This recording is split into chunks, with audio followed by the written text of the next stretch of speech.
Hello, Patreon people. It is your lovable Puck Podcast hosts. I'm Eddie Garcia. He is Doug Stolhand. And we're doing a little extra content here before we start the meat and potatoes of the main show, the Puck Podcast. And we're doing it a little bit early.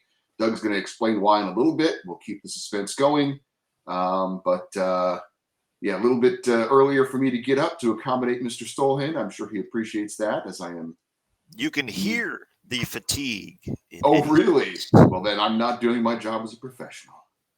I can tell you're tired. All right. Well, I will be sleeping in tonight because I'm not going to work, as I have taken a work day off to go to opening night for the Los Angeles Kings. I was wondering about that because I was figuring you would go to the first two periods or something and then head to work. Yeah, for people that don't know, I go to work at 10 p.m. every Sunday through Thursday, basically, because it's you're going over midnight for the work. So my Friday is in my brain, and probably most people's Thursday morning night. That's Friday. It's anyway. But because of my job, if I go to any Kings games Monday through Thursday, I have to basically leave halfway through the third period. And I used to do it a lot, and then it just became where I hated it because I think it's pretty understandable. Yeah. You if it's a close game in the third, you can't watch it. And I'm out of here. Yeah, I would listen to it on the radio, but it was kind of a lot of effort to then. I don't know. It was like going out to dinner every night, and then like halfway through the main course, you have to get up and leave, and everyone else stays and finishes. I didn't enjoy the feeling of doing that. So, it was one thing as a fan to do it, but as a member of the media, you don't even get the reason you're going there, which is the interviews after the game. Right. So I basically stopped doing it, and but now that I'm doing the Locked On LA Kings show, I'll be. I don't know if I'll be doing this very often, but I'm doing it for the season opener. I'm going to make sure that all the listeners of that show understand that I'm going to the games. The previous host was not based in Los Angeles, so she never could, do what I'm doing. So hopefully they can connect a little bit more in that regard, and I will go afterwards. She was in Chicago, right? Or is? Yeah. Did she go to the games when they were in Chicago? I would hope so, but that's only a couple times a year, so.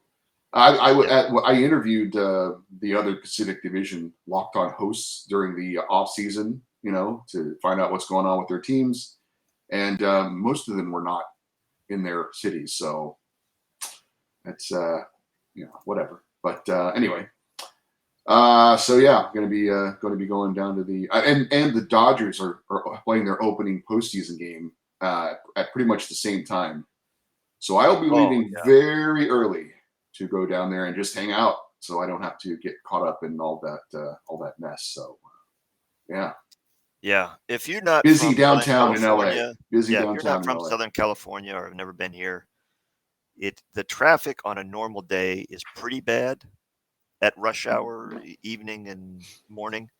But if there's a large event like the Dodger playoff game, a big concert, a USC game, anything like that, it gets exponentially worse. So with Kings opening night and the Dodgers playoff game, and it's against a San Diego team that is going to have a lot of people traveling up to go to the game.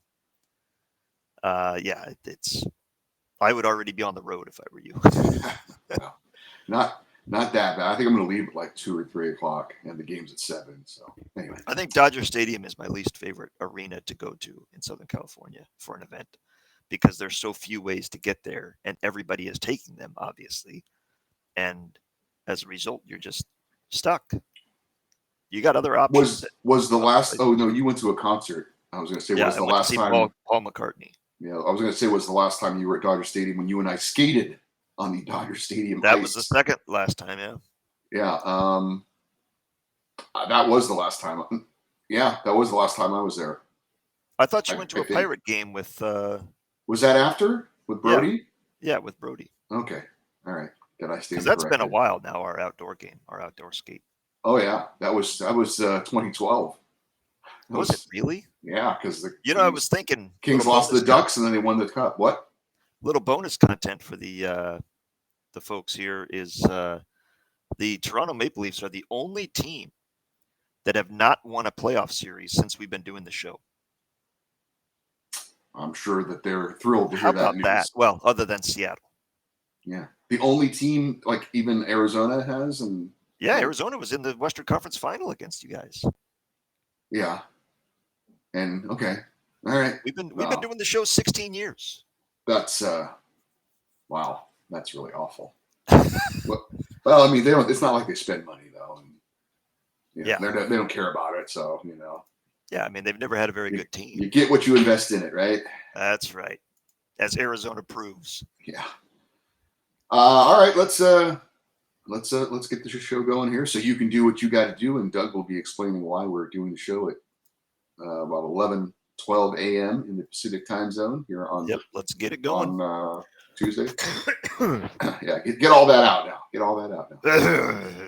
Warm up the old car. All right, here we go in the regular recording. 3, 2, 1, record. First period, October 11th. Boy, I just realized I don't have my little opening here. I printed some stuff up for some reason. From Los Angeles, the Puck Podcast. I should know it by heart, is what you're saying? Yeah. I prefer to be professional. I'm turning this over to a professional. You got a new intro for the new season? I didn't have time. I wish I could have. Maybe if I get inspired tonight, since I'm not going to be working, maybe I'll whip something up. Okay, here we go. From Los Angeles, I'm Eddie Garcia, along with Doug Stolhan. Thanks for joining us for another edition of the Puck Podcast. It is Tuesday, October 11th, 2022. And this week's show in the first period, we'll get you up to date on the latest news from the NHL, including the NHL season getting underway overseas. And also, tonight is kind of opening night here in North America. The Flames are made a couple of signings. We've got some disturbing allegations against a member of the Tampa Bay Lightning. Second period, we'll give you our predictions for the order of finish in each division and which teams will make the playoffs and who will match up in the Stanley Cup final. And in the third period, we'll read your emails. All that and more coming up on this edition of the Puck Podcast. But before we get into all that, it's time for our off-ice report. A couple of minutes about what's going on with us. And the anticipation has been killing me as we are doing the show early on Tuesday because Doug Stolhan, I am told, is catching a flight to somewhere. Yep. And I guess now is as good a time as any to tell you I'm not going anywhere. I'm just messing with you. So where's your flight to? Yeah, I don't believe you. You wouldn't. Yeah. I don't even you wouldn't do something like that. Well, you got to guess. Where do you think I'm going and why? I have no clue. I have no idea. That's why it's called a guess. You are going to Chicago to see a Guns N' Roses concert. That is very possible, but no. I am going to New York City New York City. That's right. To attend the world premiere of Black Adam. Did you win a contest? I am in a DC Comics group, that they sent out invites that they said, hey, we're going to send out invites on this day. First come, first serve on the RSVPs. And so I said, I told my wife, who was getting up very early that day, I said, wake me up at this time because I want to check my email because that's 9 o'clock Eastern, 6 o'clock here. I said, I want to make sure I check it. I'm glad I did. It came out at 6:01 Eastern. I RSVP'd. They said, you're in. I said, fantastic. This was last Friday. So booked it that Friday, booked the flight, booked the hotel, and I am out of here. So it's a very quick trip. I fly out tonight. This afternoon, I get to New York around midnight, get a night of sleep in a hotel, get up, go get my ticket, redeem my RSVP for an actual physical ticket. Then I'm going to have lunch with a friend that lives in New York. Then I'm going to a Batman-themed escape room in between the two. And then I come back, see the movie, come out, click up my heels, say, "Oh, what a feeling," head back to the hotel, sleep, get up, get on a flight, come back here, and go straight to work. Well, congratulations on that. I'm sure that's going to be a fun little adventure for you. It is ironic, though, that here we live in movie premiere capital world, and Yep. yet you're flying across the country to go to a movie premiere. Yeah, believe me, I wish Ironic. it was in LA. It would be so much easier if I could just go. But this feels more like an adventure, Sure. you're Sure. flying somewhere, you got the anticipation of the trip, new city, new area, whole different thing. So I don't know. They haven't said, the cast is going to be there, but I find it hard to believe that somebody wouldn't be there, right? They're not Is just going to this show us the movie and be like, Yeah. so Is this long. the world premiere? Not the Good. world premiere. That was in Mexico City for some reason last week on October 3rd. This is the North American premiere. I guess Mexico is North America, but the American premiere.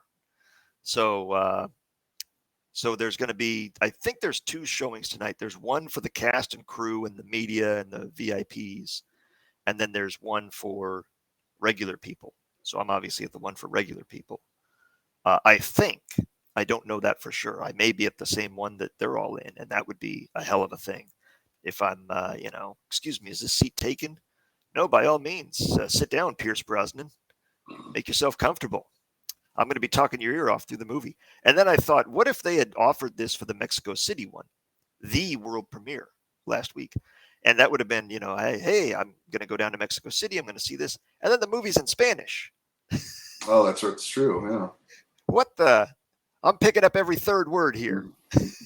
I think I know what's going on, but not really. Well, that would have been an interesting adventure as well, I suppose. But all right, very good. Well, El hombre de Hawk. We look forward to your report on your trip to New York on next week's show. Very much looking forward to this. Ever since I got the RSVP, I'm like, oh, this is going to be great. And then everything just kind of fell into place. The lunch with the friend in New York. I'm like, are you available this afternoon? Blah, blah, blah. Everything's within a mile of my hotel, so I can walk to it.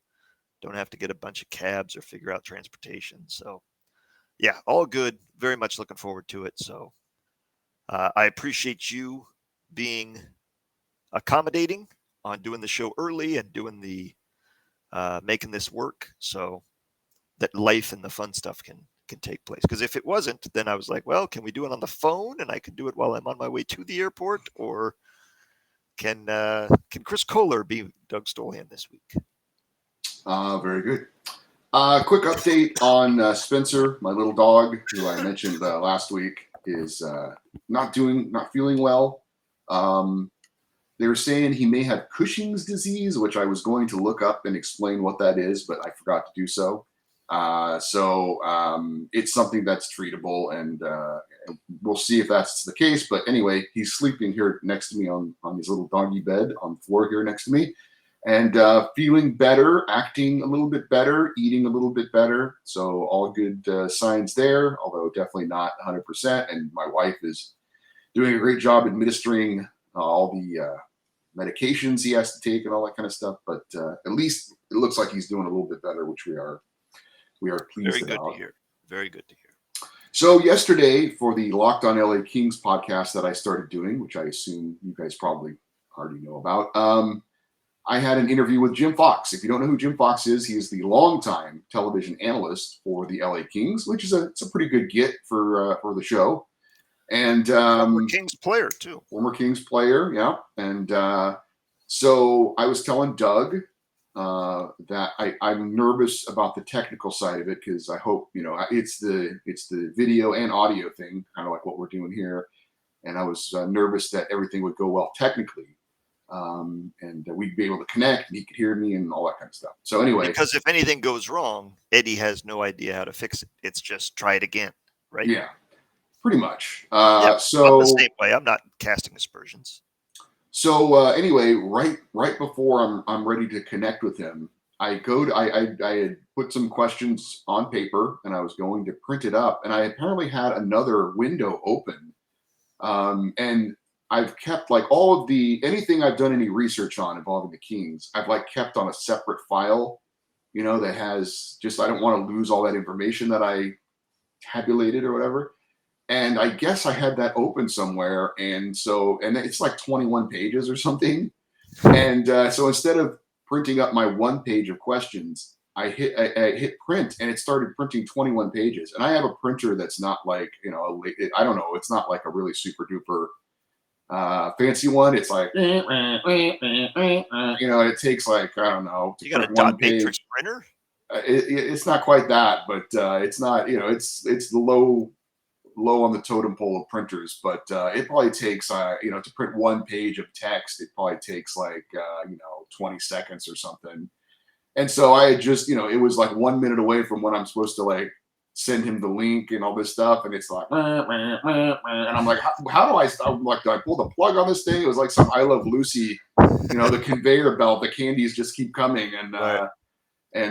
so then I was afraid to try and print the other one in fear that it would do it again. And so I ended up having to kind of like read off the screen and then, send him a link. And it was just kind of a little right at the moment of truth. It kind of went a little cuckoo, but in the end, everything worked out fine. The interview went well. And so hopefully the old Locked On LA Kings folks are excited about that and enjoyed that. So ready for the season to start for the LA Kings, which is tonight. So that's exciting for me. When are the Ducks opening up the season?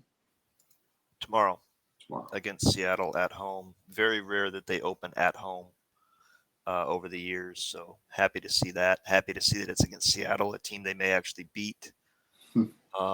So a lot of good things going there. I do hate the NHL's how they make opening day so anticlimactic. We had the 2 games in Europe, and I get that.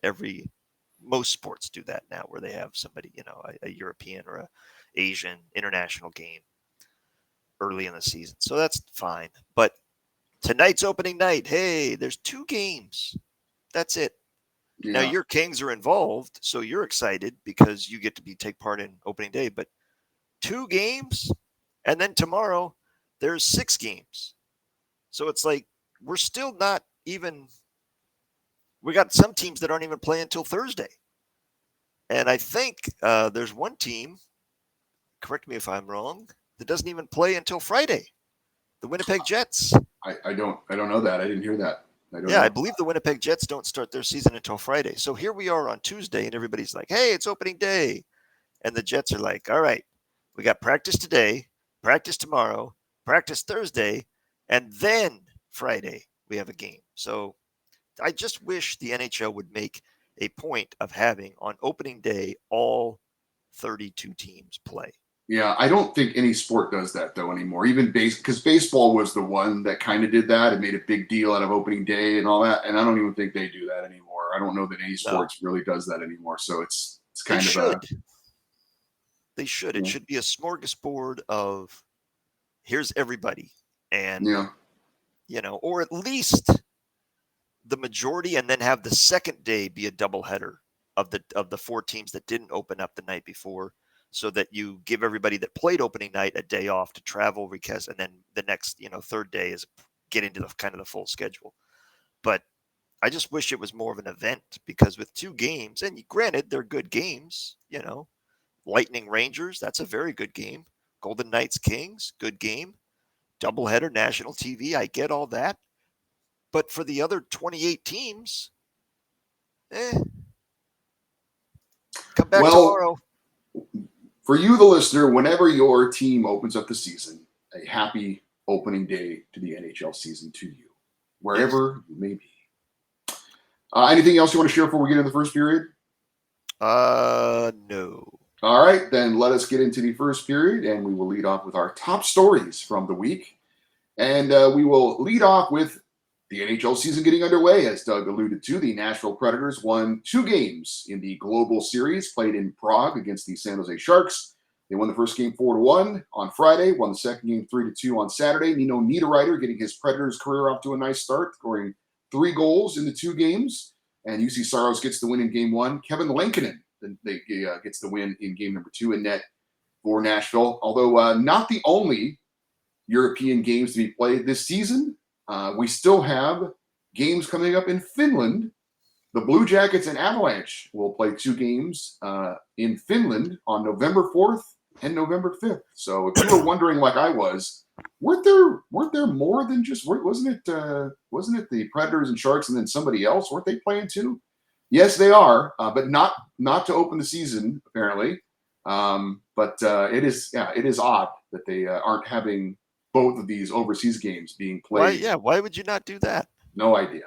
I went to look because I was like, wait a minute, what? I know it wasn't just the Predators and Sharks. So I looked, and it's also the Avalanche and the Blue Jackets, and they're playing November 4th and November 5th in Finland. So there's those games coming up as well.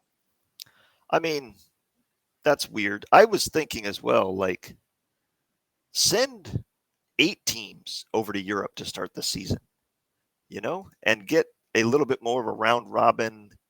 Everybody, you get 3 games each, or whatever the case may be, against a variety of opponents. It's just, or send.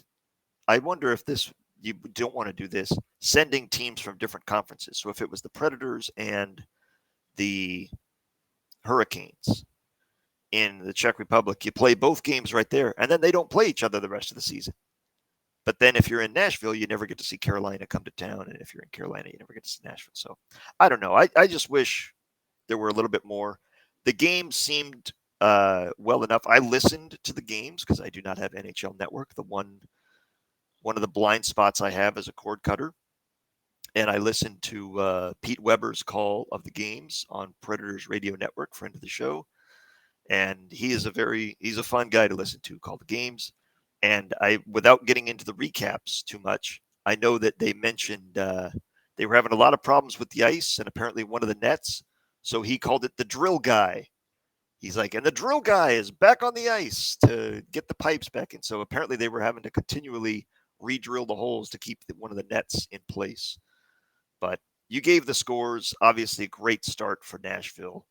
You can't do much better than that, winning both games in regulation. No points for the Sharks. But the best thing to me for Nashville was that Nino Niederreiter got off to such a great start. This is a guy that was a free agent signing in the offseason, comes over, seems to add some depth. We talked about in our preview, will Matt Duchene be able to replicate his success? Ryan Johansson replicate his success from last year?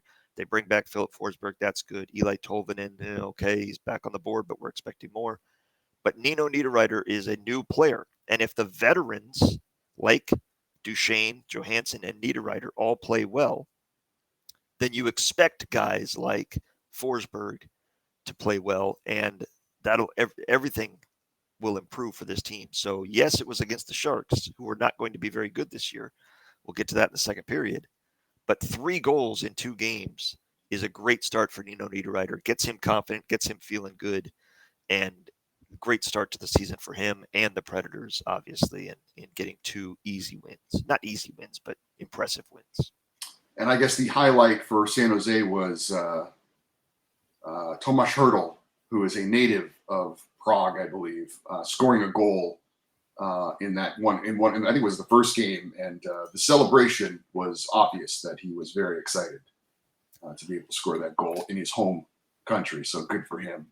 Yeah, what they have 3 goals for San Jose total in 2 games, right? Correct. The best news for them, obviously Hertl, that's the best moment because of the reaction, as you said. But the other one, I think the best thing for San Jose was Luke Kunin, who was a former Predator, coming over and getting 2 points in his first 2 games, a goal and an assist. That's a guy that has always had the potential to be an impact player, has bounced around a little bit, hasn't found that role yet as a top 6 player on the regular. So if he can get off to a good start and have a good season, that'll really be a nice find for them and a nice addition. And that was a good start for them as well. And their goaltending didn't look terrible. That was the kind of the concern going into the season for San Jose. One of many was, how are we going to, who's going to do what in net? Each guy got 1 game because of the back-to-back for both teams. So UC Saros and Kevin Lankinen for Nashville, James Reimer and Kaapo Kähkönen for San Jose. Neither of them played great, and Kaapo Kähkönen, in fact, gave up 3 goals on just 18 shots. But James Reimer, 3 goals on 31 shots, that's not bad. And if he can play to that level, get you a 90% save percentage or better, it's really all you can really ask for when you have those two guys who both should be backups as your goalies this season. I didn't mention this in the open, and I should have, but we've been waiting for Jason Robertson of the Dallas Stars to come to terms, and that happened this past week. The restricted free agent getting a 4-year, $31 million contract that runs through the 2025-26 season. He gets $1.5 million in base salary this season, which will be supplemented by a $3 million signing bonus. His base salary will be $8 million in 2023-24, $9.2 million the following year, $9.3 million the year after that. Robertson's 23 years old, left winger. He scored 41 goals with 38 assists in 74 games last season. His 13 power play goals led the team. Robertson joins Hockey Hall of Famer Mike Modano. Jamie Benn and Tyler Seguin as the only 40-goal scorers in franchise history since they moved to Dallas back in 1993. Second-round pick of the team in 2017. Robertson has 125 points, 58 goals, 67 assists in 128 NHL games. Now, I preface this by saying I am fully aware that $31 million is a lottery win for anyone else in normal life. But this felt like Jason Robertson caved, because there's no way I can look at this contract and say the Stars are the ones that gave in and met his demands. This is everything the Stars wanted. They get a very affordable deal. It's less than $8 million a year for a 40-goal scorer that's 23 years old. And when it expires, he's a restricted free agent. They still control his rights when this expires. It's not like he accepted less money, but it gets him to unrestricted free agency, so he has the leverage at the end of the deal. This is everything they could have wanted. Jim Nill absolutely knocked this out of the park, dropped the bat, watched it, did his strut, popped the jersey, and then strode around the bases casually to the standing ovation from Stars fans, because this is an awesome deal for the Dallas Stars organization. It's affordable. It's not a long-term deal that takes a lot of risk, and you control his rights when it expires. He doesn't even have arbitration. It checks every box, and I can't believe that the Stars had to come up to that price or come up to those years. I mean, this seems to be like what they offered, and they just said this is the take it or leave it offer. And Jason Robertson, and I don't know this for fact, but I think Jason Robertson at some point said, I want to play this season. I've taken this as far as I'm willing to take it. I need to get to camp. I need to get some practice. I need to get this going before opening night. If that's their best offer, then take it and let's get to work. And he's going to make $31 million. He's not going to worry about where his next meal is coming from or any of the bills getting paid. He's going to be taken care of. But he's left money on the table. There's no doubt. He's worth more than that in today's NHL at 40-goal scorer, a proven 40-goal scorer. He's left term on the deal. He could have gotten more years or less years if he wanted just a 2-year deal. He could have gotten that. So it seems like he's the one that caved in the negotiations. He blinked. He met their demands. And what an incredibly great deal for the Dallas Stars in every way. He doesn't miss any regular season games. They get him at an affordable price. They get him on a short-term deal, and they maintain his rights when it expires. Delicious, finger-licking good by Dallas Stars GM Jim Nill. Some more news for the Calgary Flames, who obviously had a very busy offseason. They have signed defenseman Mackenzie Weegar to an 8-year, $50 million extension. Weegar came to Calgary in July along with Jonathan Huberdeau in a trade that saw Matthew Tkachuk head to Florida. Weegar would have become an unrestricted free agent next year. He had 8 goals and 36 assists in 80 games last season. He's 26 years old, 27 goals, 94 assists in 6 career years, all with the Panthers before this season. And he was a 7th-round pick in 2013. Also for the Flames, they signed head coach Daryl Sutter to a multi-year extension. Sutter won his first Jack Adams Award last year as Coach of the Year, his 20th season as an NHL head coach. In his second stint with the Flames, Sutter led the team to a Pacific Division championship with the sixth most points in the league. Calgary lost to Edmonton in the second round of playoffs. Sutter, who had also previously served as the GM of the Flames, was rehired by the team in March of 2021. In his overall coaching career, he has 699 victories, 503 losses, with 101 and 94, and also has coached in Chicago, San Jose, Calgary, LA, and now again back with the Flames, as I mentioned. Well, I mean, you talk about Jim Nill's job. Brad Treliving is already the front runner for GM of the year with the work he did this offseason. Absolutely amazing manipulation of assets when you say Johnny Gaudreau is going to leave as a free agent and Matthew Tkachuk wants a trade, and everybody thought, uh-oh, the Flames are in trouble. And he turned that into Jonathan Huberdeau, Mackenzie Weegar, a good prospect, and a first-round pick. It's absolutely baffling how he was able to pull this off, but he did. And with the Flames getting these guys re-signed, getting Jonathan Huberdeau already re-signed to a long-term extension, both he and Weegar were free agents after this year, and now they've been re-signed to long-term extensions. So if Calgary, well, not if, Calgary has their roster for the next few years locked up. The only players that come off the books after this year, Ed, are Milan Lucic, who's not an impact player anymore, but is making $5.2 million a year, Trevor Lewis, and Brett Ritchie. The other three guys that do not have a contract beyond this season are all restricted free agents, so they control their rights. Everybody else is already under contract for next season. So if the Flames do well this season, they don't have any problems of giving people out raises to sign them and keep them. They're already under contract for next year. The team is in place, and they can make some changes here and there because they're going to have about $7 million to play with, and the cap is going up as well. So there's that. Well done by Brad Treliving. The problem is, the only problem with this is, and I'm going to go to another sport to give an example, but what we're seeing with the Denver Broncos. In the offseason, the Denver Broncos got Russell Wilson and re-signed him to a long-term deal. And everybody thought, well done by the Denver Broncos. This is a home run. My God, what a great move. This team's going to be so dangerous. They suck tailpipe.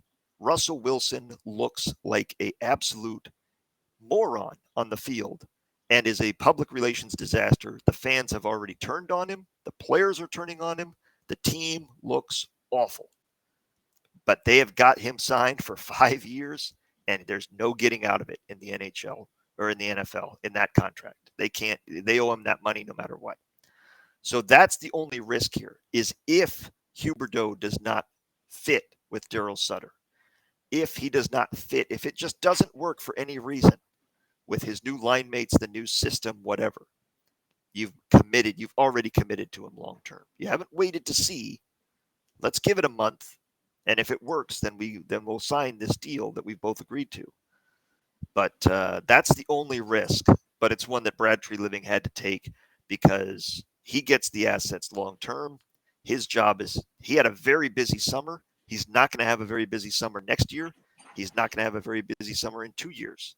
He's got the pieces in place to be a contender for a long time and the head coach behind the bench for a long time. And that's one of the differences between the Broncos example I gave and this example is Daryl Sutter is an experienced head coach that the team knows what they have, and he's won Stanley Cups, whereas the Broncos had a first-year head coach who's also been a disaster. But that's the only risk. Other than that, man, Calgary has had a great summer, and they are champing at the bit, cannot wait to unleash the horse, which they've got bringing back this year on the jerseys, and see what this team can do and how far they can go. Do you think we're going to go ahead and put the name Brad Treliving on the GM of the Year award for this season?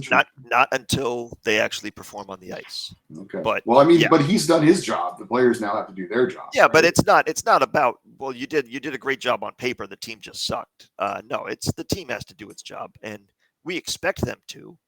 But let's see, if another team comes out of nowhere and does well, or exceeds expectations, then yeah. But he's definitely the clubhouse leader. Let's put it that way.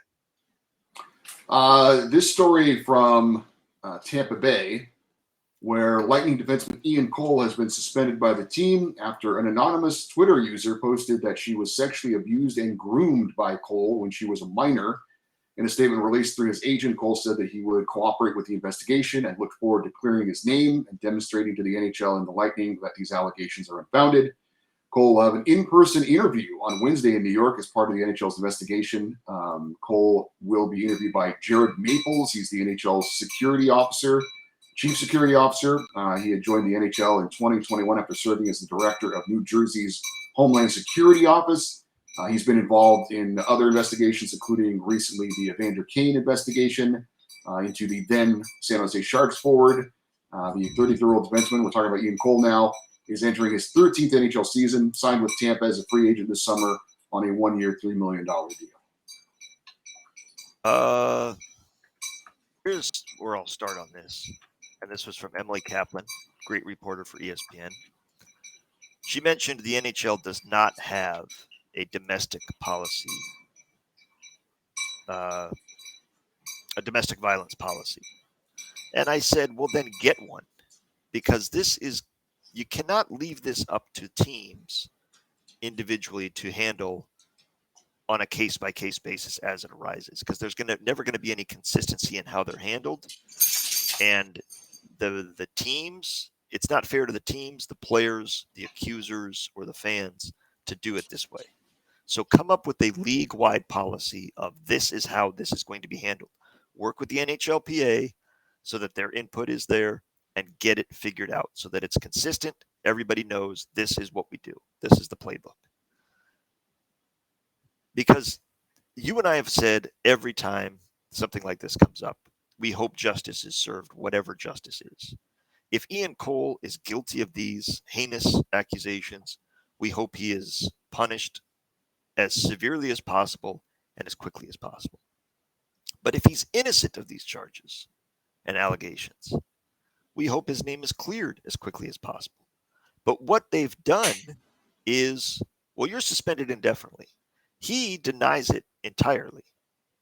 And this is anonymous, to my understanding. I don't believe there's been any, the person has not identified themselves to the NHL, the Lightning, or anything else of who it was. It's an anonymous allegation of absolutely awful behavior. Awful. But it's not, it wasn't brought up in court. It was a social media post. Yep. So you're telling me that anybody could make an anonymous social media post accusing an NHL player of exactly this type of stuff, and the reaction is just you're suspended indefinitely without any investigation, without any following up of any kind? That's not right. That doesn't pass the smell test to me. That's not fair to Ian Cole. That's not fair to any player. So agreed. The other side of it, though, is they have to take this seriously because they didn't. The Blackhawks dropped the ball and didn't do anything when a player came forward and said, hey, this happened to me. It wasn't anonymous. It was a player saying, this happened to me from this team employee. And they investigated it. They found out it did, and they didn't do anything about it. They covered it up for over a decade. So, but that's why the NHL itself has to handle this and has to have a policy so that it's not up to the team, because the cynic in me says it's easy to do this. It's easy to do the right thing in the public opinion sphere of suspending him when it's Ian Cole. But what if this was Victor Hedman? Or what if this was Nikita Kucherov or Steven Stamkos? Are they suspending him indefinitely? I doubt it. I doubt it as well. So it's not about, oh, the Lightning did the right thing. They did the right thing for a player they don't care about, that isn't vital to them winning. It isn't the difference between them winning and losing.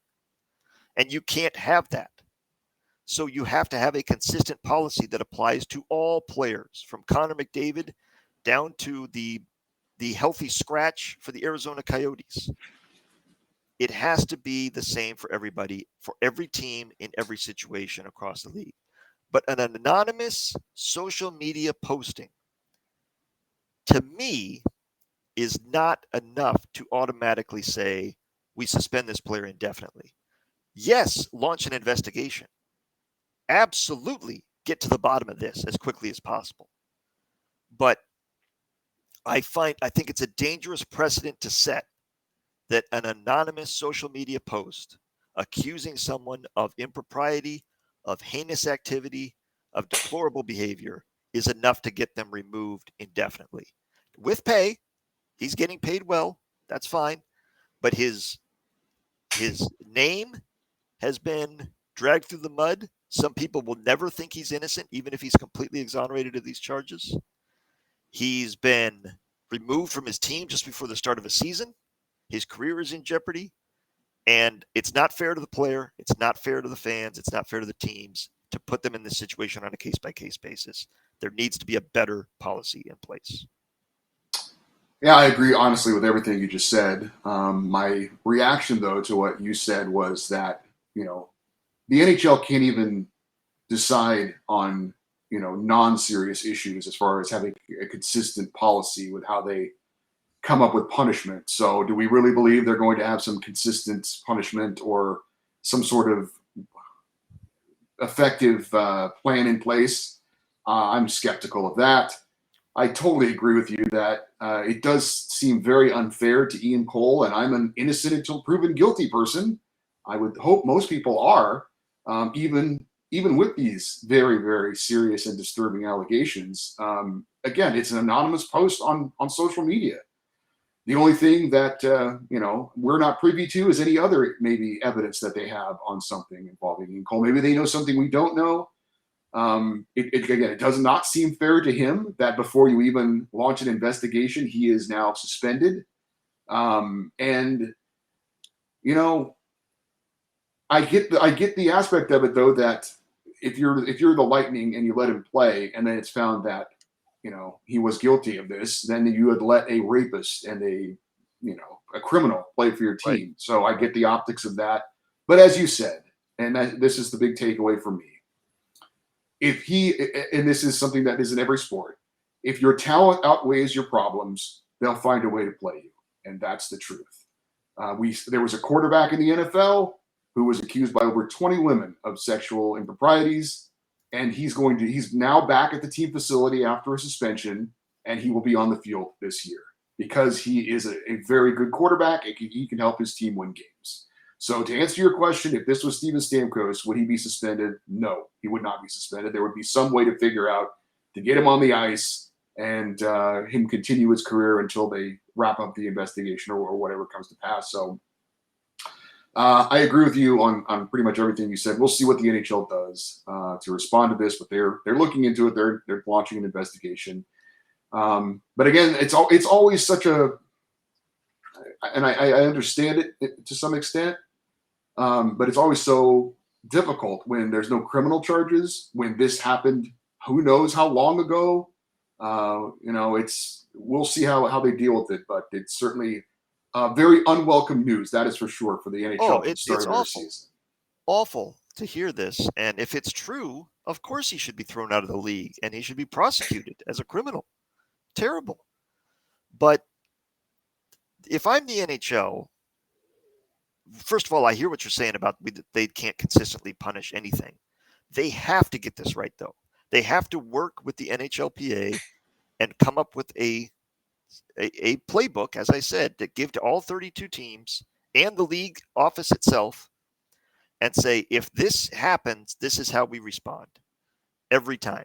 And we have to be consistent. And if that doesn't work, then we'll revise it in the future. But this is where we're starting from. And it doesn't matter who the player is or who the executive is. Do you think in today's climate that it is realistic for the NHL to say in future situations, player X has been accused of this, until we wrap up our investigation into it, he will be able to continue to play? Do you think that is, in today's day and age, is that fair? Because to me, I actually would be fine with that personally. I think that's fair. Yes. And I'm interested in, like I said, I believe in innocent until proven guilty. So yeah, it could be a bad look in hindsight for a team, to have someone who's done something really bad playing for them. But like I said, I believe that's fair, but I don't know that that's realistic in today's reactionary world that we live in. Well, it has to be a sliding scale of things as well. Like in the case of, I always get his name wrong, Slava Voinov. Yes. Okay. In that case, we had a police report Right. with evidence. Correct. We had physical evidence at the scene, and we had a woman that looked like she had been beaten severely. That's different. We had a police report to refer to. So yes. in that case, if there's a active criminal investigation with the police and eyewitnesses and evidence, that's a whole different matter. That's not the case here. Right. So in a case of an anonymous social media posting, the player has to be allowed to play, I think. If it then goes to, there's that playbook. Then there's a playbook for if it's a civil case, but not a criminal case, we do this. If there's a criminal case, though, where there's evidence and police reports and eyewitnesses and stuff like that, that's a whole different ball of wax. So if player X gets accused of rape tomorrow, and the incident happened during training camp, and the woman went straight to the police, and there was a rape kit and evidence, that's a whole different ball of wax. I'm not saying let Ian Cole play if that was the case until the investigation's completed. That makes sense because there's a definite thing. And if you did an investigation and you asked this woman, can you show us the text messages? Can you show us the emails? Can you show us any evidence to support your allegations? If the answer is no, then I'm sorry, but we have to let him continue to play because we cannot just take your word for it and shun him from the NFL or NHL for his career. We can't. We need some evidence to back it up. We're willing to take you seriously. We're willing to hear you and punish him severely if he's guilty. But there needs to be some evidence to back it up. And maybe there is, as you said. And if there is, that would justify suspending him. But what we know is, all they've said is there's a public posting, anonymous public posting on social media accusing him of this awful behavior. And based on that, they suspended him indefinitely. So that's what we have to go by. And I also don't have any faith that the NHL investigation or the Tampa Bay Lightning is actually trying to get to the bottom of this. They're trying to figure out how do we make this go away as quickly as possible. That's exactly right. What do we need to do to make it look like we took this seriously and handled it? They don't actually care about justice because they're not a criminal court. They're a business. And you're having a private business handle something that is extremely serious and awful. And it's not, that's again where it's not fair to the team because how the Lightning handle it may not be how the Senators handle it, how the Canucks handle it, how the Coyotes handle it, how the Stars handle it. It's different. You can't leave it up to the organization. So there has to be a league-wide playbook of how to handle these things, regardless of who the person is. Team owner, NHL executive, player, trainer, etc. So it's got to be the same for everybody. It's got to be clear, and they have to stick to it every single time. And if you're consistent and transparent, then that, I think, you're always going to have people complain and say, that's not good enough. You're doing X, Y, Z. I'm never watching this sport again. Boycott this team, boycott this league. You're always going to have that. You're never going to have everybody be happy. So do what you think is right, stick to it, be consistent, and at least you have that. And like I said, if a year or two from now you realize, okay, there's a problem here, or this problem came up and we didn't think about this, then you can adjust it in the future. But at least come up with something so that it is consistent, because this seems, if Ian Cole is guilty, I hope he never plays again. I hope he gets prosecuted. This is awful. But if he's not, and it's not like it's unheard of for there to be false accusations, the most famous being the Duke lacrosse team. Yeah. They shut down that entire program. They fired the coach. Yeah. And it was all, and none of it happened. So then what? Oh, well, our bad. No, not your bad. You ruined these people's lives. And like I said, there's a lot of people that don't hear the the exoneration, the clearing. They just hear the accusation, and that sticks with them. Oh, you're that guy from that Duke lacrosse team. Oh, you're that guy that got accused of this XYZ. So it is, you have to take the investigation seriously, but there have to be some facts to back it up before you take this step, in my opinion. And if there are, then it's justified. If there are, and they already know and they just haven't made it public, then that's justifiable. Like, man, we saw the texts, we saw the emails. Come on, man. You're out of here. Granted. Agreed. But that is not the information we've been given right now. All right, let's check in some other news and notes from around the NHL. The Vegas Golden Knights signed defenseman Nicholas Hague to a 3-year deal worth just under $7 million, $2.29 million per season. He's 23 years old, tough two-way defenseman, 30 points in 142 games over 3 seasons. And Nicholas Hague likely slot in the Vegas third pairing on defense along with Zach Whitecloud. They had to wait to figure out their roster and the money that they would have available to him. He's still not going to be on their opening night roster, I don't think, because of salary cap issues. I think I'm looking at their salary cap right now. Yeah, he's on injured reserve to start the season. They maximized. There was something that they said about maximizing value of long-term injured reserve, and it's a very complex system. But the Vancouver Canucks were the first ever team to get the maximum long-term injured reserve relief this year. They got absolutely every dollar available to them. And the Toronto Maple Leafs came within $4 of getting it. The Vegas Golden Knights came within $16 of getting maximum long-term injured reserve relief. Lightning within 33 and Oilers within 167. So those 5 teams, 4 of them are Stanley Cup contenders, and one of them is the Vancouver Canucks, who should be very good, all spending way over the salary cap and maximizing the relief. And remember, you've got Robin Lehner, Nolan Patrick, and Shea Weber combining for over $14 million in long-term injured reserve relief for the Vegas Golden Knights this season. Ottawa Senators signed center Derek Brassard to a 1-year contract worth $750,000. He's 35 years old. He signed a professional tryout with the Senators in mid-September, played his way into a 1-year deal. Brassard has a shot at 1,000 career games. He's 49 away as we enter this season. He's got 522 career points, playing for the Senators, Oilers, Flyers, Coyotes, Islanders, Avalanche, Panthers, Penguins, Rangers, and Blue Jackets.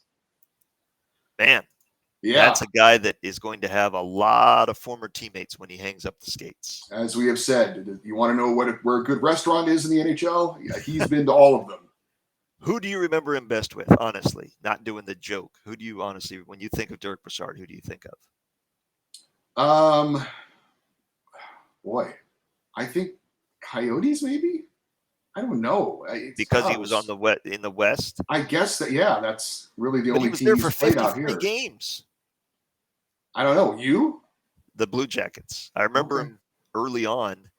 And he's a guy that's been playing almost as long as we've been doing the show. His rookie year was 2007.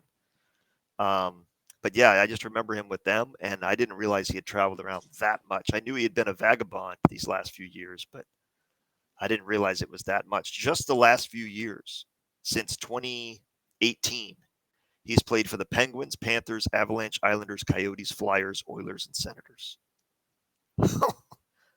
My Lord. Yeah. 1, 2, 3, 4, 5, 6, 7, 8 teams in 4 years. Wow. Yeah. I wonder what, everybody knows stats and looks up everything. I wonder if there's some sort of record for most movement in X amount of years. That's got to be in the ballpark, I would think. I mean, does he even unpack? Living out of a suitcase. Yeah. The New York Rangers signed winger Jimmy Vesey to a 1-year contract. He joined the Rangers in training camp on a tryout. This is his second stint with the Rangers. He's also seen time with the Devils, Canucks, Leafs, and Sabres. Toronto Maple Leafs officially signed forward Zach Austin Reese to a 1-year contract worth $840,000. He was also in the Maple Leafs camp on a tryout, and he has played for the Ducks and Penguins before. Just saw moments ago that the Carolina Hurricanes signed forward Derek Stepan. He gets a 1-year, $750,000 deal. I did see that, in camp, Zach Aston Reese had who I will remember best as an Anaheim Duck, had a good camp, obviously, with them and outplayed veteran Wayne Simmons. So he was on a PTO.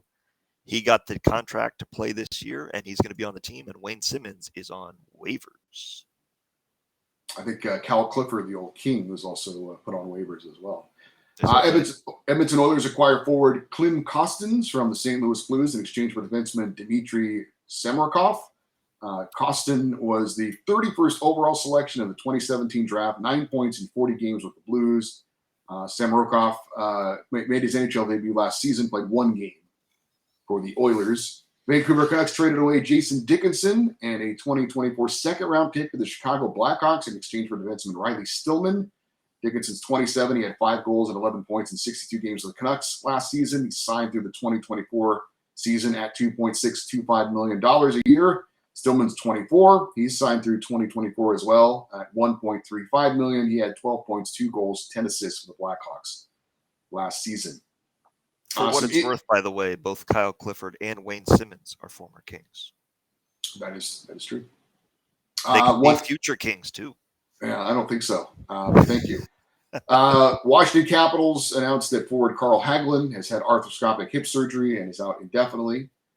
Edmonton Oilers released forward Jake Virtanen from his tryout, 26-year-old selected by the Canucks 6th overall in 2014. And there was obviously some controversy around him getting a tryout, and he is no longer with the Edmonton Oilers.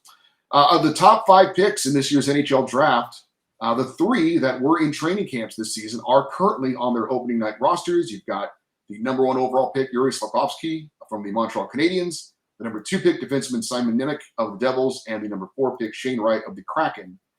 They're all at least going to get the 9-game tryout with their teams and could stick with their NHL teams for this season. We'll see how it goes. But the other 2 players that were not in training camp are currently playing for their college teams, so they were not expected to be in the NHL this season anyway. So again, of the top 5 picks, the number 1, number 2, and number 4 pick are all with their current teams as we open up the season. Slafkovsky as well is in a unique situation because he is eligible to go down to the AHL this year. So he's in that loophole that, and he's a Slovakian player. Not a lot of Slovakian players. Another one made the league here in Anaheim. Pavel Regenda made the team out of camp. He had signed over the season. But he can actually go down to the AHL. So unlike the other 2, Shane Wright and who was the other one? Nemec, the defenseman for the Devils. Okay. Those 2, I believe, have to stay in the NHL all season. They cannot, or go back to juniors. But if Slafkovsky is having a bad stretch, they can say, why don't you head down to the AHL, get your confidence back. We'll see you in a week or 2. They can ship him back and forth as many times as they want. So it's, I think, better for his development. And I get that they're trying to protect the juniors teams. You and I could not care less about that. You and I are of the mind that once you're drafted, your days in juniors are done. You're a professional now. You belong in one of 3 places, the ECHL, the AHL, or the NHL. That's it. And going back, because it doesn't make any sense to me that you're just barely not good enough to make the NHL. Why don't you go back and play against 16 and 17-year-olds and absolutely just destroy them? Is that really helping your development? Is that the top flight competition that you need to hone your skills so that you're better next year? Or would you be better served playing in the AHL against guys that are also on the fringe of making the NHL, grown men with professional coaches and playing that style of hockey? That's, to me, where you'd belong. And we got so many prospects, we can't fit them all in the AHL. That's where the ECHL team comes in. And what do you know? The ECHL is suddenly relevant because you've got NHL caliber players playing there as well. So juniors should purely be until you are drafted. And then goodbye, juniors. Hello, professional hockey. But Canada, they love their junior programs. They will never do it. They'll never give it up. And so they will continue to send players back. And I think it stunts their development, or it forces teams to make a decision like this with these 2 guys. I don't want him to go back to juniors because it's not going to help his game at all. So now he's going to play in the NHL when he may not be ready.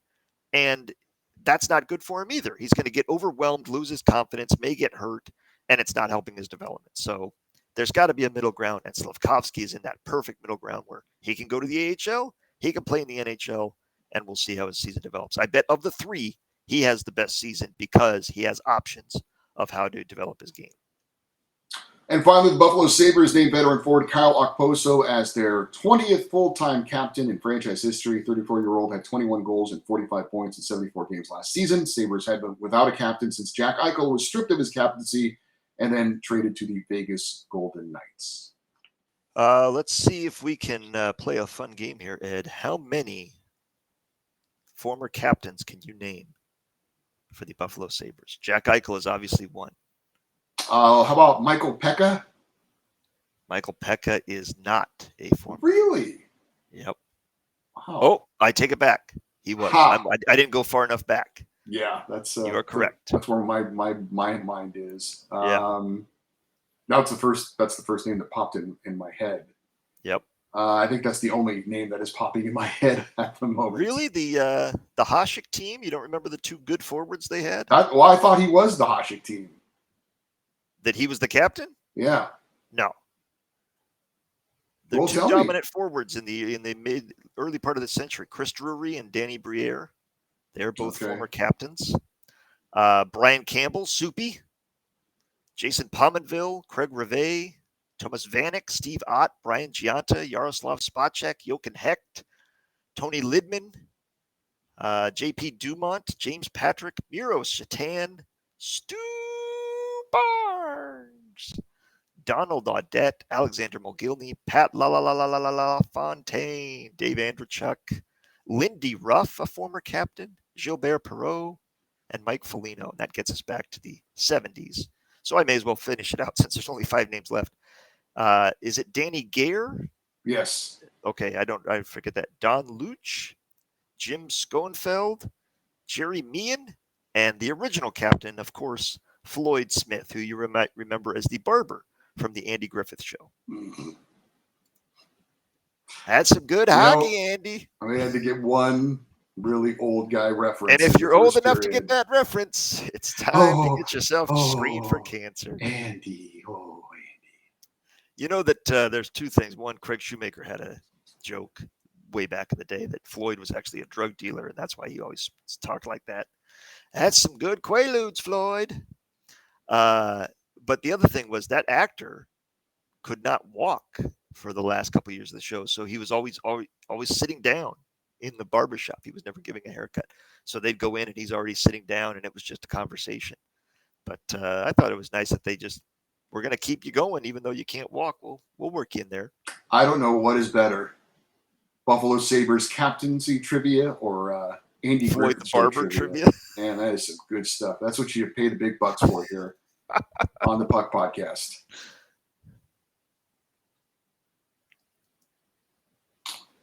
What do you think? How many we got? 1, 2, 3, 4, 5, 6, 7, 8, 9, and then 4 from Chris Kohler. 4? Yes. What's he doing? I think he's commenting on all the division previews. I think that's what he's doing. I'm not sure. But one of them says Central I would Division. rather not chance my flight. So. All right. Then off you go. Off I go. Goodbye, Patreon. Goodbye, Yellow Brick Road. Sing the rest of it. That's it. That's all I got. All right. Safe travels to New York, and we'll regale us with tales from the Big Apple next week. This is one of those that my mom said, I hope you enjoyed the movie. I said, Mom, I would be gobsmacked if I did not enjoy this movie. Like I'm going in, it's the genre I like, it's the characters I like, it's my favorite character. I'm going to a premiere, so it's going to be filled with fans and excited people. The atmosphere is going to be ideal. If I left that theater like, oh no, then it's a really bad movie because I'm going in with 2 thumbs already way up. All right. Well, so yeah, but yeah, I could only imagine seeing that in Spanish. I traveled all the way down here. And El Adam Negro. Oh no. Do you think they have the same treats in movie theaters around the world as they do here? I would guess no. No, you think they have tamales in Mexico? What do you think they got down there? Tamales. Huh? Tamales. What? They don't serve meal. They don't serve hot dogs at a movie theater. They serve Yes, they popcorn and do. candy. They serve hot dogs in movie theaters. No, They do. no. I'll take a picture next time I go to Where? the movie theater. It's a movie theater. They have food. They don't just have popcorn and candy. Well, the tamales. I think they absolutely have like churros and saladitos and those kinds of things, like Mexican Nachos. snacks. Nachos. Oh, that would be 100%. That'd be fantastic. Although it's one thing to get spooked in a horror movie and spill your popcorn, brush it off. The hot cheese is.